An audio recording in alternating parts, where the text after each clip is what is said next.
Kia ora koutou katoa, nau mai hara mai ki te Ao Hākinakina, your sports show right here on your Tribal Pulse, te kore mako o Taranaki, 94.8 FM and 98.4 FM. Well, she's a trailblazer in rugby league, a former Jillaroos representative, and now a passionate advocate of grassroots development and women's participation in the sport. Her work in remote communities and her leadership in junior development has made a huge, huge impact. No, my hara mai Poi Birtles. Welcome to the show.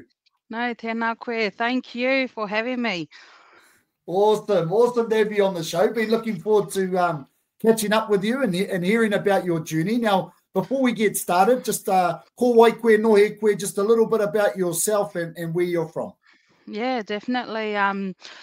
Tōku pēpeha ko taupiri te maunga waikato te awa, tainui te waka, ko pototau te tangata, and ko turangawa te marae. Ko ngota te maunga, ko te arawa te waka, ko ngota te awa, ko Ngāti Tura, Ngāti te ngāka, ngā hapu, and ko te ure o uanuku kōpā ko te iwi, and lastly, ko te rotoru nui ākahi mata moi mo te roto. What an introduction and what a pepeha that I've got to learn both. That's awesome. That's awesome. Welcome to the show and good to make those connections. Now, before we dive into your incredible journey, Poi, can you share with us your connection to Waitara Taranaki and in particular the kupa whānau and the likes from out there in Waitara? Yes, no, I definitely was born in New Plymouth and my whānau was still in Waitara with the Irwins, with my cousins and my Uncle Michael and Matapai and my godfather, Ashley. So, I have a deep root connection with my whānau back home and they've always supported me through my journeys and especially my kupa whānau, they've always, supported whatever we've done.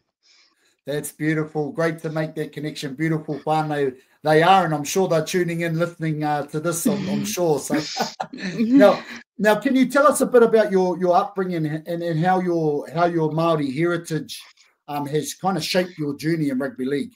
Yeah, so we moved from New Plymouth, being with my Turongo, who has sadly passed away, and she's had her 70th birthday last week.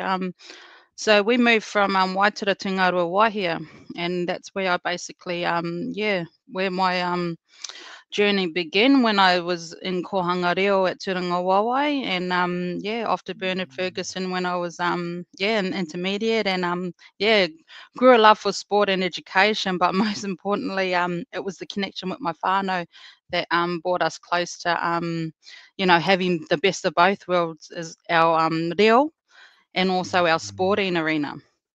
Beautiful, beautiful. Love that. Love that. That was the foundation that got you, kind of started in sport. Now, you started out, I understand you started out in softball, before moving to rugby league. So what inspired the change and what was your time in softball like? Yeah, so back in primary school, you played as many sports as you can. So there was softball, there was rugby league, there was netball, there was a lot. And I think that goes for every, kid that was growing up in Ngārua Wāhia and also in the wider regions. But yeah, being in softball, my parents enjoyed softball. So they all played softball and there was no chance not to play it. So I think we didn't have a choice.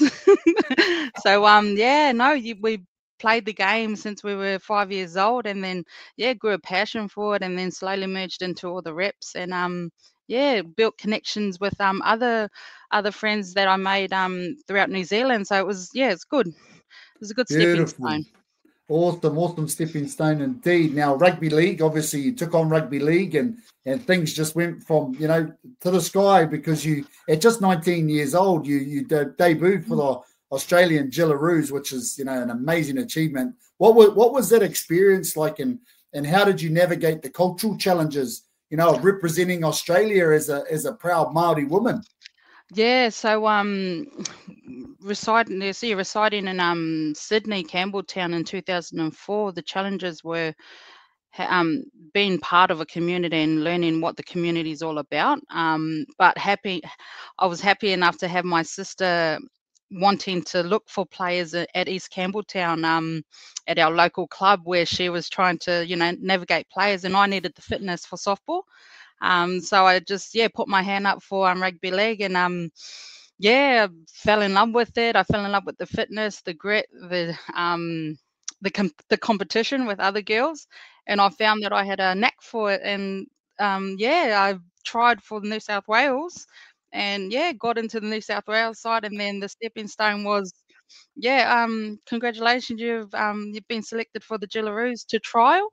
And then did the trial, and then it was basically every opportunity I took, I took it.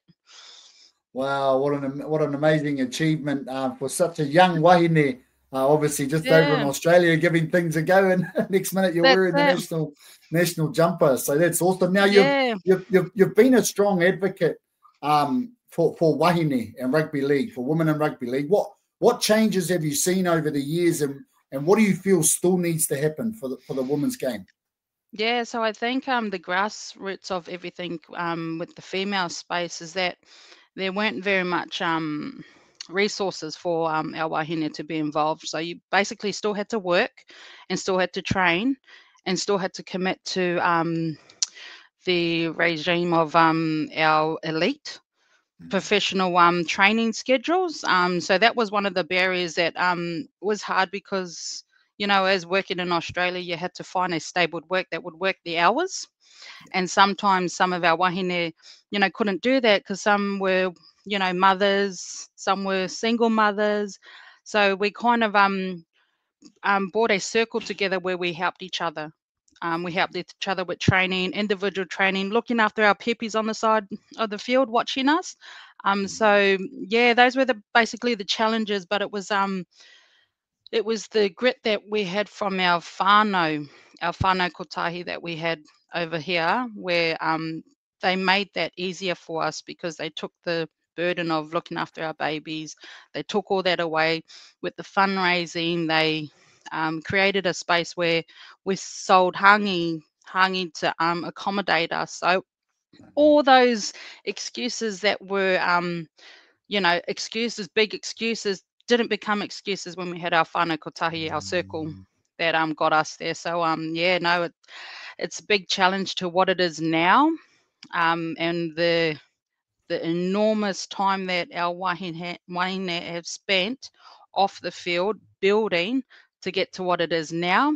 That's the achievement, and probably our sit back and fill our cup moment, where everything is all laid for our girls now. So and we're still building on it. There's still a lot to go. There's still a lot of coaching where we want our females to be in that space, to have that confidence, to drive, because I think we do it better than males, because we have that understanding of the struggles, the placement of our kids, but we're definitely striving for more wahine in that coaching space, admin space, leadership roles, the whole works. But it's everything is there for our wahine to get into that space. Well, you definitely laid the foundations, that's for sure, and we're pioneers of the women's game in rugby league. Make sure to stay tuned, whānau. We're going to be back to speak with Poi shortly. We're going to go to a quick break now and be back for some more kōrero soon.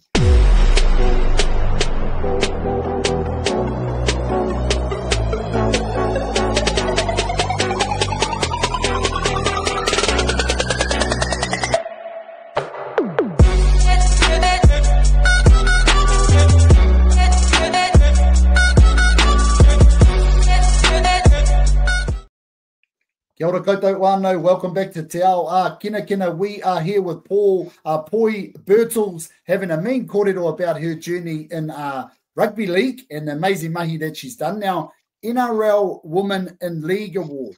So you won an award. That's a huge achievement. What did this recognition mean to you personally and professionally? Yeah, so moving from Campbelltown, New South Wales, to the country, it's about 6-8 hours away in Coonabarabran. I found that there was a big disconnection with our with our growth and development in our grassroots areas. So I thought like I could, make something of this space where our juniors can perform, at a reasonable, challenging, pathway, because they don't have it out in the country. And it's probably like in Aotearoa as well, in Waitara, where rugby league is not that big.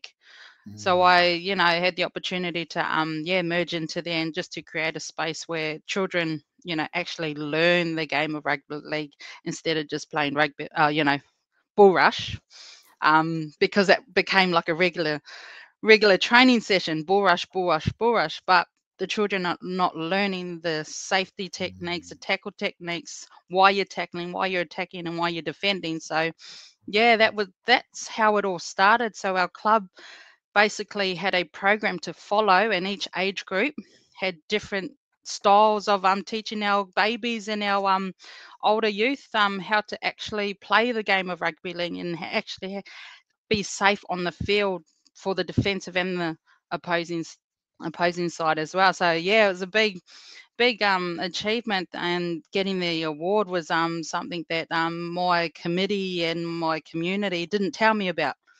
So they kind of went behind my back and started doing all these, secret submissions. And yeah, I didn't know, and I didn't really think of it as something big, but I guess our community back in Coonabarabran thought, it was a huge achievement, because our babies were actually learning, they were actually making rep sides, and then they were actually making representative sides for their small community towns. So yeah, that was a big achievement for me. But as I said, I don't do it for the recognition and stuff. I just basically do it just to see children, grow, see them get out of their comfort zone, and have a go at rugby league and any sport. Well, that's a true make of a person when your community goes behind your back and puts your name in.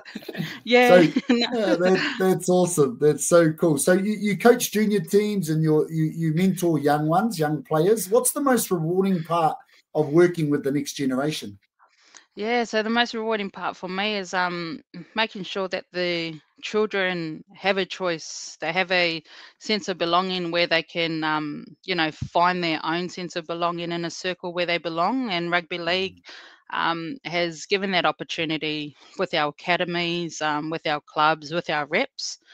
So yeah, children are able to not just sit on their device or sit down at the towns and just do nothing. They're able to, get on the bus, go to an academy, do training sessions, do life skills. They're able to see and broaden their own minds that, what, living in a small country town, it doesn't really matter. And they have those opportunities. And I think back home as well, that'll be the same, like with our, our youth, where they've got two choices, they've got three choices, they've got many choices, but it's allowing them to see the choices and see the opportunities. Because I find a lot of our our youth and our mentors have on a piece of paper what they can do, but they don't actually show them what it looks like. So I think that's a big key of what we do here. And I think many of our athletes used to be little total hairs, but now they're actually mentors for the next youth that are coming up. So that is my biggest achievement, is seeing children that have almost went that way, but also straightened up and found some sense of belonging for themselves. So I think that's my big achievement, is seeing them being able to role model and mirror what we have done for them. So yeah, beautiful. Love it. Love the work. Now you've worked with programs, I think it's called Deadly Blues. Like how important is the link between sport and community health? Yeah, so I've worked with Deadly Blues, I've worked with Sky Blues as well. So it is very important that we teach our children life skills, and allowing them to have the opportunities to, navigate themselves through, times where they're, financially tough. Everything is always a burden on our whānaus, but having connections with our services also provides myself and like our staff learning and education too, so that we can take those learnings from the health centres, take them from our youth, so that we can embed it back into our you know, our children, because that's basically what we're doing. We're basically navigating all these education that they choose not to learn. That way we can, you know, teach them along the way when they do become something. But it's very important. Awesome. Well, you're doing some great work. Now, what's next for you? What's next? What are there any big dreams or projects that you're working towards? Yeah, so there are so we want to hopefully be able to, you know, create a academy in recognition of one of our awesome, he's a trailblazer as well, Ronnie Gibbs. One of the best. He's still working with New South Wales Rugby League. He still advocates, he still does gala days, he still does carnivals, tournaments, and it'll be his 30th year next year. So we're hoping to make sure that we we do something big for him, because he's part of the Far West region where children don't get the opportunities to play. So we're hoping to try and see what we can do for him and open up an academy under his name, and build on the success that he has given to all our country children. Wow, love that. I know Ronnie, he's a good man. Met him a few times back here, and he's doing some good things with the Warriors too. Well, Poi, your journey from a young athlete to a community leader is truly inspiring. Thank you for sharing your story and for everything you do to grow the game and empower communities. And Rangatei, we wish you all the very best for the future, and we'll be cheering you on as you continue to make a difference within your community and within the game of rugby league. So thanks for coming on the show. No, awesome. Thank you for having me.